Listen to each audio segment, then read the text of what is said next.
everyone, this is Daisha Jones from Expeditions and Education. Today we're at the Cascades-Siskiyou National Monument in Southern Oregon. This is our first episode of The Land. Now the Land is going to talk about places around the country that are managed by the Bureau of Land Management, and we are here for our first event in Southern Oregon with one of our really good and older friends, Ranger John. Ranger John, thank you so much for inviting us here today. Tell us a little bit about yourself and how you came to this place. Well, I'd been working at Crater Lake National Park that was up in the high Cascade Mountains, and I had so much snow in my life I decided, well, maybe I need to get to a place that has not as much snow. And look at where I ended up, a place that still has a lot of snow, but just not quite as much. This is Cascades-Siskiyou National Monument. We're not known for blue waters and deep snow. We're known for biodiversity. And so biodiversity, that variety of things that live in an area, it's higher here than everywhere else around. So this is our first time working with the Bureau of Land Management. So tell us a little bit about the BLM. The BLM is a really cool organization. It has a mission that covers multiple uses. The BLM manages logging and mineral extraction. The BLM also manages protected areas like Cascades-Siskiyou National Monument, where there is no logging or mineral extraction. And then another thing that the BLM does is it creates recreational opportunities for people like snowshoeing or cross-country skiing out here today. And I just need to let you know that you're one of only two people in my life that have got me to wear snowshoes. Oh, yeah. So you're on the ladder for that. So thank you for that. Awesome. Well, we're going to spend some time together in the next few days talking about this beautiful place. And we're actually going to set up some opportunities for our students to assist you in managing this land. But before we do, I can't get over what's behind me here, this amazing mountain. Can you tell us a little bit about where we're standing right now? Yes, this is Mount McLaughlin. It is a mountain in the high Cascades. It's a volcano, but it's not erupting anymore. And it is just outside of Cascades-Siskiyou National Monument, and it brings the diversity of rocks to the monument. The lavas that used to flow off that mountain flowed right under our feet. And also there was lava coming from other volcanoes around. And this creates a diversity of rocks, which then turns into soil and then allows habitats for diverse animals. Well, I know one of the issues here, one of the things that are on your radar is protecting those animals, whether you're just out snowshoeing or skiing, or if you're driving your car. So we know that you are interested in this idea of wildlife crossings or wildlife corridors. Can you tell me how that came to be? Why is that now on the radar of the Cascades? Well, we're here, like you said, to protect the biodiversity, to protect the variety of animals in a place. And in order to make sure there's a high variety, we have to protect the animals themselves and make sure that they don't get in trouble, get hurt. Well, I think as we spend a couple of days here with you, we're going to learn more about these opportunities to build these wildlife corridors or these wildlife crossings. So let's visit a few other places in the park. Awesome. Can you tell us a little bit about this place and what makes this a beautiful place to visit? The Cascade Mountains and the Siskiyou Mountains, they meet right here, and the plants and animals actually flow in between the mountains, and it creates incredible biodiversity. Biodiversity is the word we use that describes the variety of life in an area. Here we have very, very high biodiversity. I think about it like this. If I was going to do an art project and I could pick a box of 12 crayons or 64 crayons, I would want the box with 64 crayons because it has way more colors. I could do a cooler piece of art. Well, here at Cascades-Siskiyou National Monument, we don't have 12 species or 64 species. We have thousands of different species, which makes this place very special.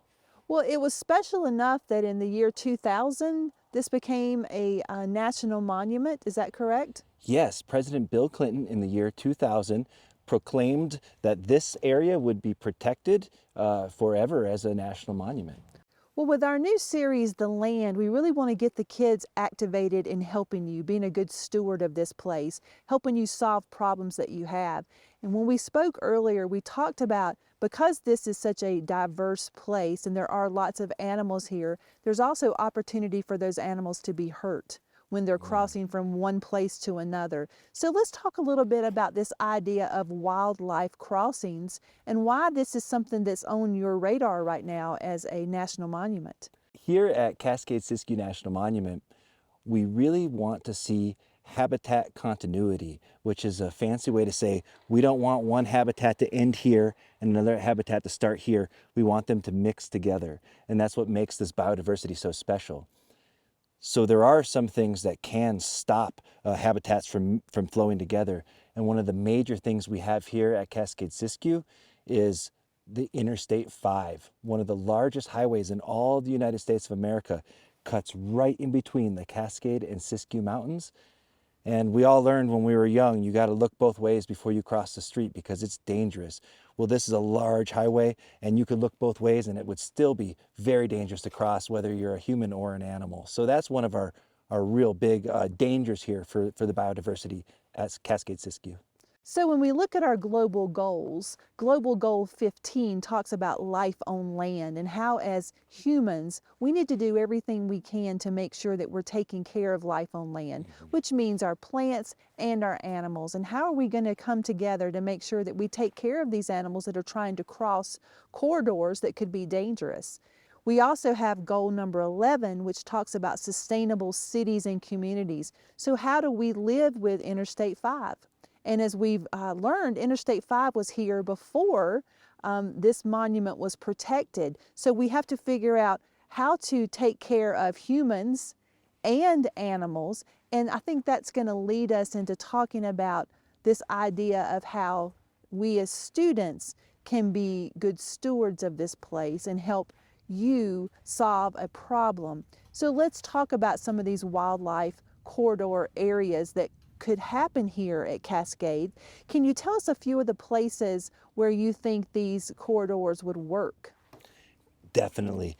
We have areas along the Interstate 5 where there's either ridges meeting the interstate or drainages meeting the interstate. And these are typically areas that animals would like to travel across. And where these ridges and drainages hit the interstate, there's only a few places where they actually can cut under. And so what we are thinking is that first, we need to monitor the wildlife, which we're doing right now with camera traps or wildlife cams, so we can see where the animals really are trying to cross the interstate. Then that will allow us to figure out what types of crossings and where we should put them.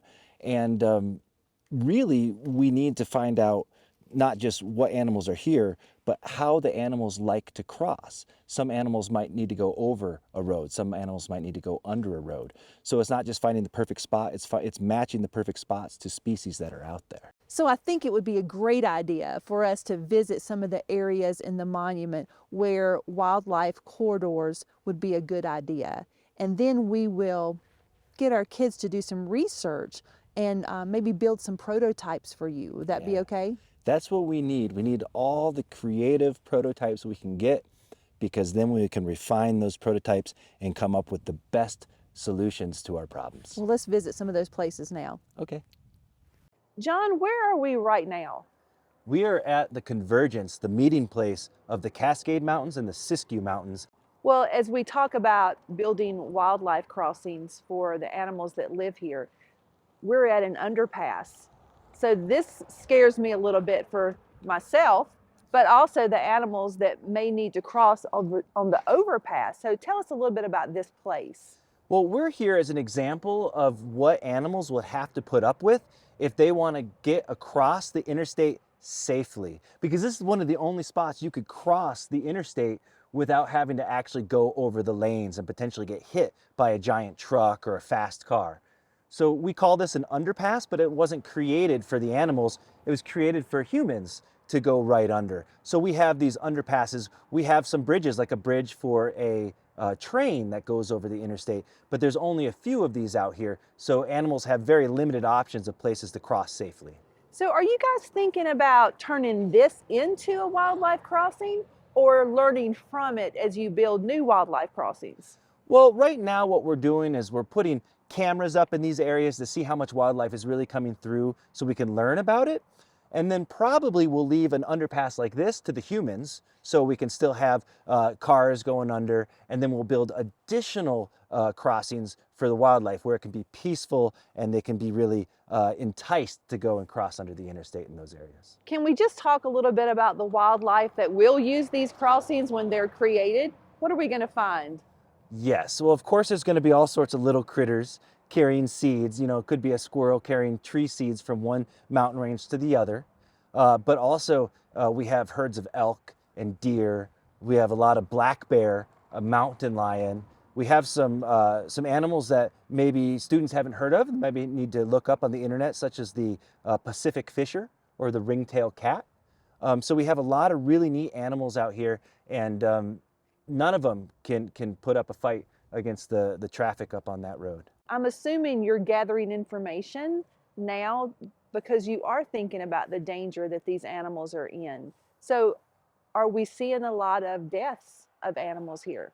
Yes, on Interstate 5, we see, well, the cameras catch the animals that were lucky enough to use the crossings that were there.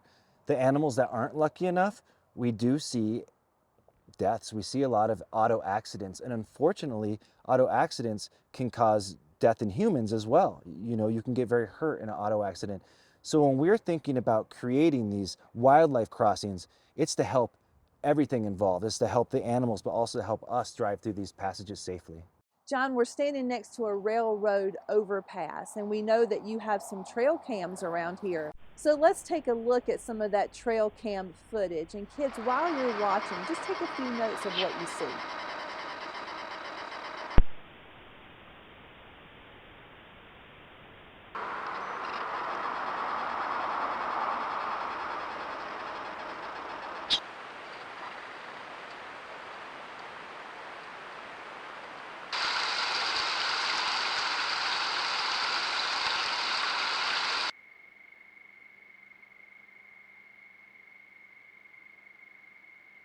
We set up trail cams right in the perfect spots where we know wildlife will be funneled into an existing crossing.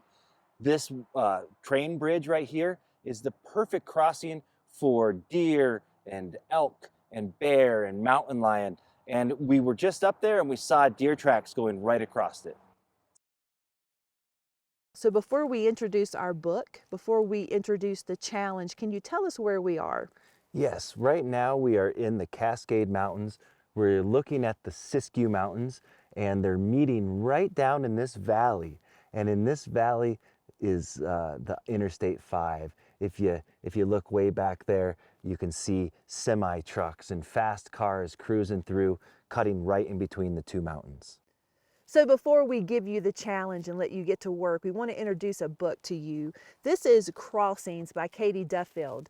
Now, Katie has done an amazing job by introducing animals around the world that are endangered of being killed by crossing areas. So she has found these amazing cities and countries that are doing a really great job with building wildlife corridors. So we're protecting the red crabs as they crawl across a bridge, or we're protecting cougars. So we want you to read this book first. We want you to understand what the crossings are all about, what the corridors are all about, and what people around the world are doing. And then we're going to issue the challenge to them. So you've already met Ranger John. You know what's happening here in Cascade-Siskiyou National Monument. So we want you to take the ideas that you learned from this book, and we want you to put them to use. So let me take this back from you, Ranger John, and let's talk for just a moment. So we're getting ready to hand this over to students, which might seem a little scary, but I promise you, they're going to come up with some amazing ideas. So are there any tips or things that you want them to remember as they start thinking about these corridors here?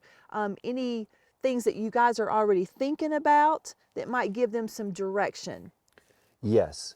As you will learn in this book, Crossings, different types of animals need different types of crossings. And so it's very important that students design crossings with specific animals in mind. So one crossing doesn't fit all, and it's really important to learn about what the animal needs or what animals need before they start to solve the problem itself.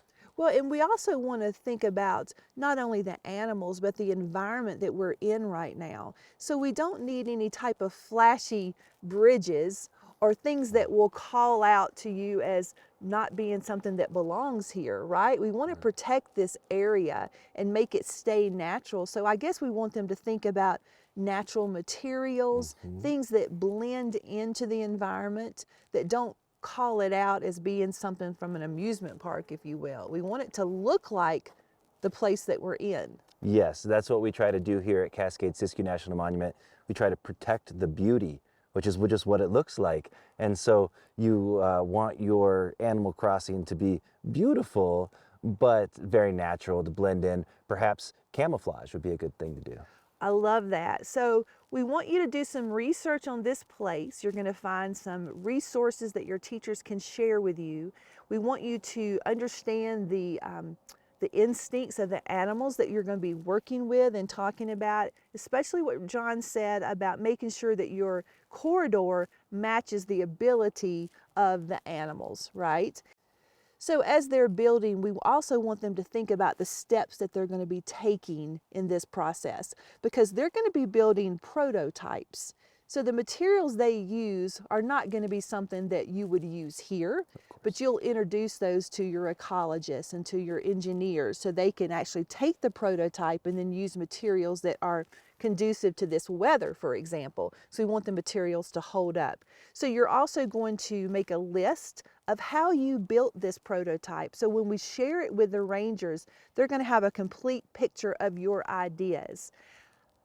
I'm also going to add something else I hope you're okay with, but I think that collaboration is going to be the key to this. So not only do we want you to collaborate in your classrooms, we're going to connect you with other classrooms around the country. So before your ideas ever come to Ranger John and his team, we're going to have you present your ideas to another classroom. I think that's going to build some diverse conversations, because we know the more diverse the groups, the more robust the conversations. Does that sound okay to you? Absolutely. We want diversity. That's what Cascade-Siskiyou National Monument is about. It's about biodiversity, geologic diversity, and we need a diversity of ideas to solve complicated problems like animal crossings.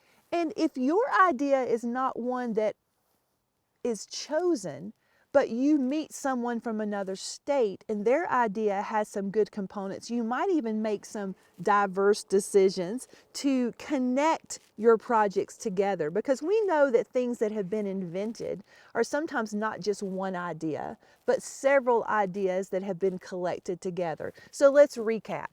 You're going to read this book by Katie Duffield, Crossings, an amazing picture book about these wonderful corridors. You're going to do research. You're going to listen to what Ranger John has shared with us during this video and all the resources we're sharing. You're going to ask the question of yourself, how can I create a wildlife corridor that will protect the animals in Cascade-Siskiyou National Monument? And then you're going to say, okay, here's the ideas I have for here. How can I take these same ideas to my own community? So when you present to the rangers this final prototype, your iterations, if you will, when you present these, not only are you going to have a prototype, not only are you going to have a collaboration with another classroom, you're going to say, look, I've learned from this, and here's how I'm going to protect my own community. Does that sound like something the Bureau of Land Management would like also, that we're protecting all the lands? Absolutely, yeah. It doesn't have to be public land. It could be your own backyard. It could be any type of land. We need to share these ideas, because the earth is one big chunk of land that we all share. So yes, you need to take these ideas into your own communities, and then the BLM needs to look into these communities and see all the great ideas and borrow them as well. Because we are all world changers. We are all great decision makers, and we together can protect the land that we live on today. Thank you so much, Ranger John, for allowing us to be here in this beautiful place.